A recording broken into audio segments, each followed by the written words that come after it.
En dit is nou in Matteus 7, die laaste stukkie van Matteus 7, wat ek net nog hierdie mic aansit, voordat ek vergeet. Dan is dit vir my baie makliker om my hande te kan gebruik. Die laaste gedeelte van Matteus 7, waar Jesus praat, 'n wyse man is soos iemand wat sy huis op die rots bou. So ek gaan vandag daaroor praat, maar ek wil net eers bietjie backtrack. Laasweek het ek die stelling gemaak wat Jesus gemaak het. Ek het uiteindelik net gelees wat Jesus gesê het. En hy het die stelling gemaak dat nie almal wat sê, Here, Here, gaan die koninkryk van die Here binne gaan nie. So laasweek, of die stukkie net voor hierdie stuk, het Jesus klem daarop gelê of gesit dat dit wat jy sê, moet jy doen. En hy sluit hierdie hoofstuk af en hy sluit hierdie prediking van hom af, waar hy op die berg gestaan het en vir 'n klomp duisend mense gepreek het, sluit hy af om te sê, nou skuif ek die fokus weer terug na my toe. Ek sê vir jou, as jy iets sê, doen dit, maar nou beveel ek julle, doen wat ek vir julle sê om te doen, want dan sal julle. So kom ons lees gou-gou, wat sê Jesus hierso van bou op die rots? In vers 24 tot 29 kom en hy sê, daarom sal elkeen wat na my woorde luister en daarvolgens handel, soos 'n verstandige man wees, wat sy huis op rots gebou het. Toe die reën begin val en die stormwaters kom en die winde waai en daardie huis tref, het dit nie ineengestort nie, omdat dit stewig op rots gevestig was. Maar elkeen wat hierdie woorde van my hoor en dit nie uitvoer nie, sal soos 'n onverstandige man wees wat sy huis op sand gebou het. Toe die reën begin val en die stormwaters kom en die winde waai en daardie huis tref, het dit ineengestort. En die ineenstorting was geweldig. Toe Jesus sy redevoering voltooi het, was die skare verstom oor sy lering, omdat hy hulle geleer het soos iemand met gesag en nie soos hulle skrifkenners nie. Pragtig. Jesus het hulle geleer en hulle het gesê, wow, authority, gesag. Jesus het nie die ander mense wat probeer nie. So ek nooi jou uit, vat jou Bybel, maak op in Matteus 5, vanmiddag, wanneer jy kans het, en lees Matteus 5, 6 en 7 weer 'n keer deur. En op die einde van daardie hoofstuk 7, gaan jy dieselfde sê, hierdie man, wat hierdie goed nou net vir my gesê het, werklik gesag. Jesus Christus, die rots, waarop ek my lewe moet bou. Nou 'n verstandige man, kom ons definieer gou net hierdie weer. Ek het, toe ek hierdie reeks van Jesus se gelykenisse en hierdie stories, het ek hieroor gepraat, so ek vat net alles weer mooi saam. 'n Verstandige man is om op rots te bou.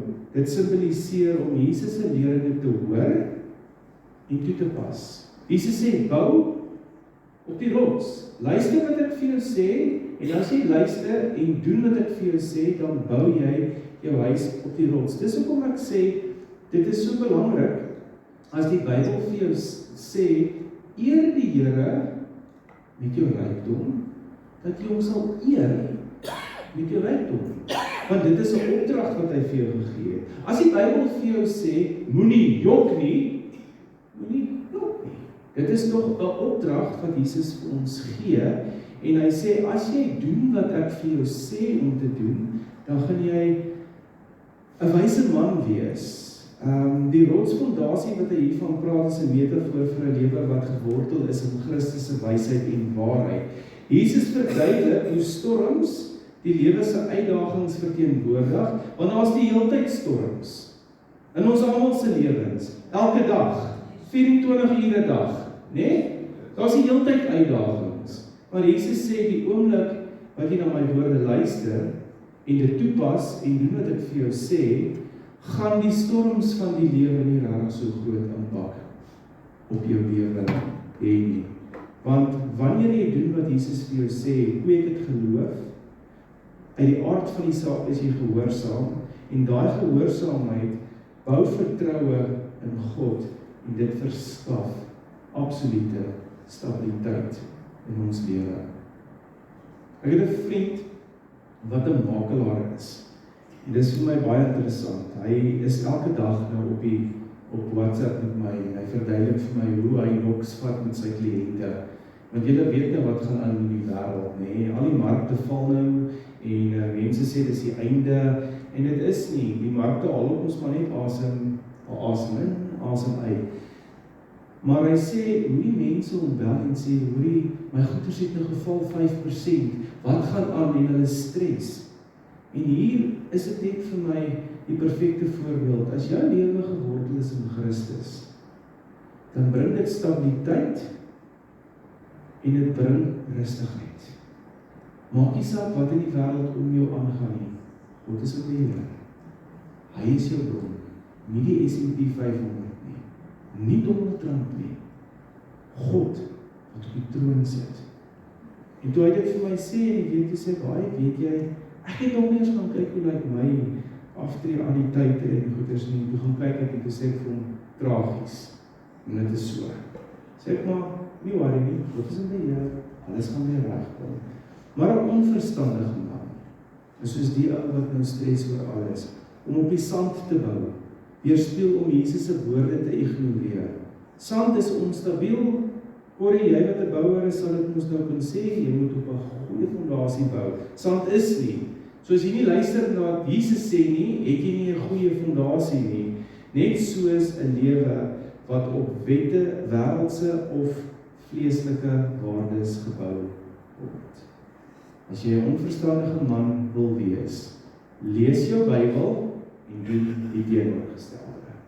Dan is jy 'n onverstandige man. Dan gaan die storms van die lewe kom. Dan gaan die markte kom, dit gaan val en jy gaan stres. En wat gaan môre gebeur as jy 'n onverstandige man is? Dit beklemtoon hoe beproewings die swakheid van 'n lewe openbaar wat nie in God se woord gegrond is nie. As jy doen wat Jesus vir jou sê om te doen en die uitdagings kom, gaan jy nie stres nie. Maar as jy nie doen wat die woord sê nie, gaan jy stres. So eenvoudig soos dit. As mense met 'n storie na my toe kom en sê, ja, mense sê dit en dit van jou, dan dit is cool. Hulle kan dit sê, nommer 1, ek weet wie ek is in Christus, want sy woord sê dit en ek glo wat sy woord sê, maar hulle kan skinder van my, ek hoef nie, my fondasie hoef nie te kraak nie, want ek weet nie hoe skinder van hom. So ek kan rustig wees. Daar's rustigheid in my lewe, wat ek probeer werklik te doen, wat God sê. Nou hy sê, elkeen wat na my woorde luister. Nou kom ons gaan deur 'n paar goeders wat Jesus vir ons gesê het, wat ons moet doen en nie moet doen nie, dat ons bietjie luister na wat hy hier sê. Nou in hierdie laaste stuk van Matteus 7 praat hy nou van die bergprediking. Al hierdie klomp preke wat ek die laaste paar maande oor gepreek het, daai 3 hoofstukke, hoofstuk 5, 6 en 7, hy sê hierso spesifiek, hy sê dat nou hierdie woorde luister, want hy dit moes nou gepreek. Maar hy gaan 'n bietjie verder, en ons het die hele Bybel, en hy sê, doen wat die Bybel sê, maar kom ons kyk net, wat is van die belangrikste elemente in die bergprediking, wat Jesus van gepraat het, en kom ons begin net dit toe te pas in ons lewe, en jy sal sien hoe jou lewe gaan totaal en al transformeer. Die eerste ene wat Jesus van praat is, wees eerlik en hou by jou woord. Matteus 5 vers 37 sê hy, laat die woord ja by julle werklik ja wees, en julle nee, meer as dit is uit die bose. So Jesus kom en hy sê, as jy jou huis op die rots wil bou, wees eerlik en hou by jou woord, dat jou ja wees, en jou nee.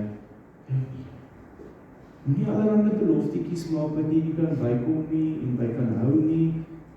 Ja, ek sal dit doen, of nee, ek gaan dit nie doen nie. Ek sê baie vir mense, nee is ook 'n antwoord en dit is baie keer die beste antwoord. Die tweede ding wat Jesus vir ons leer wat ons moet doen is, hy sê, tree anders op, moenie vervolg nie, bid eerder. Baie belangrike ene, nê? Tree anderste op, moenie mense vervolg nie, bid eerder. Matteus 5:44 sê, maar ek sê vir julle moet julle vyande lief hê en bid vir hulle wat julle vervolg. Jesus roep ons om heilig te wees. Heilig beteken set apart, anders. Hy roep ons om anders te wees. Moslems kap Christene se koppe af. Dis totaal en al verkeerd. En daar is iets wat voor lê vir die moslems. Maar ons as Christene, wat is ons opdrag? Koppe afklap nie? Dit. Here Jesus Christus, ek bid vandag vir elke moslim, dat hulle die lig sal sien. Dat hulle sal besef, dat U is die weg, die waarheid en die lewe. Nie Mohammed nie Allah nie, U, Jesus Christus. Amen. So ons as Christene word die opdrag gegee om anders te op te tree, om nie mense te vervolg nie. En dit sluit in, moenie hier uitstap vandag en sê, yes, Philip is daarom maar die grootste. Bid vir my dan eerder. As jy iets sien in my wat jou irriteer, vir my bid dan eerder. Dit is wat ons opdrag is. Right? Ons opdrag is nie om almal sleg te sê nie, of vir mekaar te bid. So, as jy dit doen, dan is jy 'n wyse man. Die derde ene is, lewe met oop hande en 'n vrygewige hart. Dis anderste daar, ek het 'n fout gemaak, maar dit moet sê, lewe met oop hande en 'n vrygewige hart. Matteus 6 vers 3 en 4. Maar wanneer jy liefdadigheid beoefen, moet jou linkerhand nie weet wat jou regterhand doen nie, sodat jou liefdesdaad verborge kan bly en jou Vader in die hemel wat sien wat verborge is, jou sal beloon. Die key bly nog steeds, ons moet met oop hande lewe en ons moet 'n vrygewige hart hê. Jy hoef dit nie te boast vir almal nie. Jy kan dit in die geheim doen, want dis wat die Bybel sê, dis 'n goeie ding, maar die key hierso wat Jesus sê is, ons as kinders van die Here, moet oop hande lewe. Ons moet mekaar help. Ons moet mekaar ondersteun. Ons moet nie vir onsself lewe nie, ons moet vir Christus lewe. En as ons vir Christus lewe, moet ons die lewe leef wat hy geleef het, en glo my, hy het met oop hande geleef. En hy weet wat die waarde daarvan is. Hy weet wat ook die beloning daarvan is. Gee en vir jou sal gegee word in oorvloed. En ek kan dit getuig en julle wil nie my stories verder hoor nie. Die vierde ene is, gebed moet 'n hart-tot-hart saak tussen jou en God wees. Hy kom in Matteus 6 vers 6 en hy sê, maar jy, wanneer jy bid, gaan na jou binneste kamer, maak jou deur toe en bid tot die Vader wat in die verborgenheid is, en jou Vader wat in die verborgenheid is, sien, sal jou beloon. Reg. Hier kom Jesus en hy sê, as jy 'n wyse man wil wees, bid tot die Vader, hê 'n one-on-one verhouding met die Vader. Jy hoef nie hier voor mense te loop met 'n karabanda, niks is dit nie. Jy moet 'n persoonlike verhouding met die Here hê. Jesus het vir ons daai voorbeeld gestel, hy het gereeld langs die strand gaan stap, by die berg opgegaan, om met die Vader te gaan praat. Hy het dit vir 'n rede gedoen, sodat ons kan sien hoe 'n verhouding met die Vader moet wees. 'n Wyse man het 'n verhouding met God die Vader, met Jesus Christus en met die Heilige Gees. En hy wil hê dit moet 'n hart-tot-hart wees, dit moet diep sake wees. Kuier saam met die Here, praat jou hart uit teenoor hom. Moenie net die bolangs by die Here Jesus dan nie vir die kos vir jou aan die sondes amen, kom ons gaan slaap nie. Hy wil bietjie dieper as dit gaan. Here, ek het vandag hierdie ding beleef by die werk. Ek het hierdie uitdaging gehad. Help my. Wys my hoe om te doen. Geef my 'n bietjie raad. Hoe moet ek beter optree in my huwelik? Hoe moet ek harder werk by die werk? Hoe moet ek 'n beter voorbeeld wees vir die mense daar buitekant? Help my. 'n Wyse man doen hierdie goeders. 'n Dwaas spandeer die tyd saam met die Here nie. Die volgende ene, en ek is amper klaar, sê Jesus vir jou, as jy 'n wyse man wil wees, moet jouself nie bekommer nie. Matteus 6 vers 25 sê, daarom sê ek vir julle, moet julle nie bekommer oor julle lewe, oor wat julle sal eet, oor wat julle sal drink, of oor julle liggaam. Wat sal julle aantrek nie? Is die lewe dan nie belangriker as kos en die liggaam as klere nie? Jesus kom net op 'n plek en hy sê, as jy jou tyd saam met die Vader spandeer, het jy die hart tot hart koneksie met hom. God is jou bron. Jy vertrou dan dit, jy sê dit dan. Moet jouself dan nie bekommer nie. God sal vir jou sorg. Was nog nie een oomblik in my lewe wat God nie vir my gesorg het nie. Die deurbrake kom altyd, al dink ek dit moes al 6 maande teruggekom het, die deurbrake kom op die regte tyd, want God is my bron, hy is my pa, hy weet wat ek nodig het, en hy sal vir my sorg. Hou op om jouself so te bekommer oor die dag van môre. God is klaar daar, en hy weet klaar hoe dit gaan uitdraai. Die tweede, laaste een, voordat ek afsluit is, bly by die goue reël, wat Jesus vir ons gesê het in Matteus 7 vers 12, wat sê, alles wat julle dan wil hê, die mense aan julle moet doen ook julle net so aan hulle. Want dit is die kern van die wet en van die profete. Hanteer ander soos jy graag hanteer wil word. Ons samelewing het respek en eer verloor. Daar is nie meer respek en eer nie, want ons het die goue reël verloor. As jy wil hê iemand moet jou met respek hanteer, ek het dit gesê, 2 weke terug, 3 weke terug, hanteer hulle met respek. 12 uur in die aand, wil jy hê mense moet jou help as daar 'n krisis is, maar as jy bereid om 12 uur in die aand vir hulle te help, wanneer daar 'n krisis is. Jy wil nie hê mense moet oor jou skinder nie, maar jy skinder oor hulle. Jy wil nie hê mense moet jou afkraak nie, maar jy kraak hulle af. Respek en eer. Die goue reël. En dan laasweek het ek dit so mooi gesê, kies reg. Matteus 7 vers 13 en 14, gaan deur die nou poort in. Want breed is die pad en wyd die poort wat na die verderf lei. En daar is baie wat daardeur binne gaan. Maar hoe nou is die poort en hoe smal die pad wat na die lewe lei. En daar is min wat dit vind.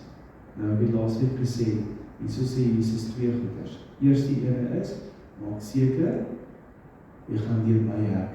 Ek is die goeie herder, maak seker jy gaan deur my hek, want dan het jy die ewige lewe. Maar dan sê hy, al het jy die ewige lewe en alles jy op pad hemel toe, is jy nog steeds paaie wat jy kan kies hier op aarde. Breë paaie, smal paaie, en ek wil nog steeds hê, jy moet reg kies. Want elke besluit wat jy maak, het nagevolge. As jy die verkeerde besluite bly maak, gaan die nagevolge bly verkeerd wees. As jy die regte keuses maak, gaan die goeie goeders die nagevolge wees. Kies reg. En hoe kies jy reg? As 'n boek, 66 hoofstukke, Genesis tot Openbaring, wat vir jou alles leer hoe om reg te kies. Kies net reg. Nou ek wil julle tot aksie roep, en ek wil julle huis toe stuur met hierdie laaste 2 gedagtes en 'n laaste vers. Ek vra vir jou vandag, leef jy volgens Jesus se woorde, of is jou lewe op wankelarige grond gebou? Jy moet jouself daai vraag antwoord. Lewe jy volgens die woorde wat God vir ons gegee het in sy woord, wat Jesus vir ons geleer het, of is jou lewe werklik waar op wankelrige grond? Jy sal weet, in watse areas van jou lewe moet jy bietjie in lyn bring met die woord van God. Want dit is my volgende vraag aan jou, is in watter areas van jou lewe benodig jy 'n sterker fondasie? En ek wil jou uitdaag om tyd saam met die Here te spandeer en vir hom regtig te vra, Here, wys my in watse areas van my lewe moet my fondasie dalk heeltemal afgebreek word. Ek glo partykeer mense moet alles vergeet wat hulle geleer het en hulle moet alles van voor af leer. Dit sal partykeer so great wees. Maar wat se areas in jou lewe benodig jy 'n sterker fondasie en waar moet jy groei? En ek sluit af met hierdie stelling: storms in die lewe gaan kom. Maar Jakobus 1 vers 22 gee vir ons die antwoord en Jesus sê dit vir ons en ons moet dit net begin doen. Jakobus sê: wees doeners van die woord en nie slegs hoorders wat julle self mislei nie. Want wat help dit? Jy ken die skrif. Wat help dit? Jy weet wat die opdragte is in die skrif. Wat help dit jy weet dit? Nee, doen dit nie. Dan mislei jy eintlik maar net eenvoudig jouself. Kom ons sluit ons oor en ek sluit hierdie bergprediking reeks af. Here Jesus, my gebed is dat ons hoorders van die woord sal wees, maar dit ook sal doen. Here, my gebed is dat ons harte sal ondersoek en regtig sal eerlik wees met onsself en sal besef van wat se areas in ons lewe kort ons U leiding meer, en wat se areas in ons lewe moet ons daar fondasies wat gekraak is afbreek en nuwe fondasies bou. Here, my gebed is net eenvoudig dat ons sal ophou redeneer hoekom ons sekere goeders nie hoef te doen nie, terwyl die woord nie duidelik is. Doen dit en dit is wat sal volg op dit. Here, ek bid vir wysheid. Ek bid vir duidelikheid. Vir elke persoon wat hier so sit en hierdie woorde gehoor het. Here, mag ons mekaar begin hanteer met respek, met liefde, met eer. Here, mag ons mekaar begin help, soos nog nooit tevore nie. Mag ons hande oopgaan, ons harte oopgaan. Mag ons lewe meer U reflekteer en nie die wêreld nie. En dan sluit ek weer af en ek bid vir elke persoon wat regtig U nodig het. Heilige Gees, U weet hoe U met hulle gaan werk, maar ons bid die reding van mense, en dat hulle die oor sal